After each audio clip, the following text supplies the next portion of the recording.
Question देखते हैं। Question में बोल रहा है सपना ने 20,900 की धनराशि में से कुछ धनराशि 9% वार्षिक साधारण ब्याज की दर से और शेष धनराशि 13% वार्षिक साधारण ब्याज की दर से निवेश की। यदि 3 वर्षों के बाद दोनों निवेशों से बराबर ब्याज प्राप्त होता है तो 9% वार्षिक साधारण ब्याज की दर से निवेश की गई धनराशि रुपए में ज्ञात करें। ठीक है, क्वेश्चन सॉल्व करते हैं। क्वेश्चन में बोल रहा है कि सपना के पास टोटल धनराशि कितना है 2,900। इनमें से इसका कुछ पार्ट उसने कितने पे निवेश किया है 9% रेट पे। ठीक है, 3 साल के लिए। और इसका कुछ पार्ट कितने पे किया है 13% वार्षिक साधारण ब्याज की दर से कितने के लिए 3 वर्षों के लिए। और बोला है कि दोनों से जो SI है वो क्या है इक्वल है। SI1 is equal to SI2, ये दोनों इक्वल है। ठीक है, तो हमसे पूछ रहा है कि 9% साधारण ब्याज की दर से निवेश की गई राशि कितनी को हम लोग सॉल्व करते हैं। इसमें सिंपली कौन सा कंसेप्ट लगेगा SI1 is equal to SI2। ठीक है, यहाँ से हमको क्या मिल जाएगा दोनों का रेशियो SI1 और SI2 का रेशियो सॉल्व करते हैं। मान लेते हैं कि 9% पे हम लोगों ने X रुपये इन्वेस्ट किया था। ठीक है, और 13 पे कितना किया था Y रुपये, ये दोनों हम लोग अभी मान लेते हैं।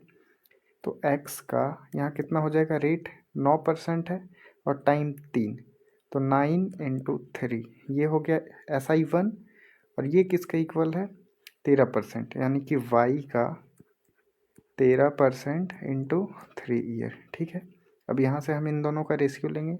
ये 3 से ये 3 कट गया, तो हमारा X और Y का रेशियो क्या आ गया X और Y is equal to X is equal to 13 और Y इज इक्वल टू 9। तो अब हम आगे निकाल लेते हैं। ये दोनों का इन्वेस्टमेंट का रेशियो कितना है X का 13 और 9 का Y का 9। ठीक है, अब हम निकाल लेते हैं टोटल राशि कितना था 20,900।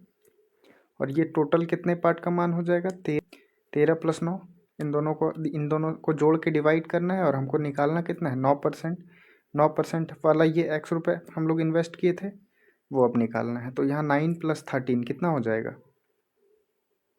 22, और हमको निकालना कितना है 13 का। ठीक है, अब 11 से काट लेते हैं इसको।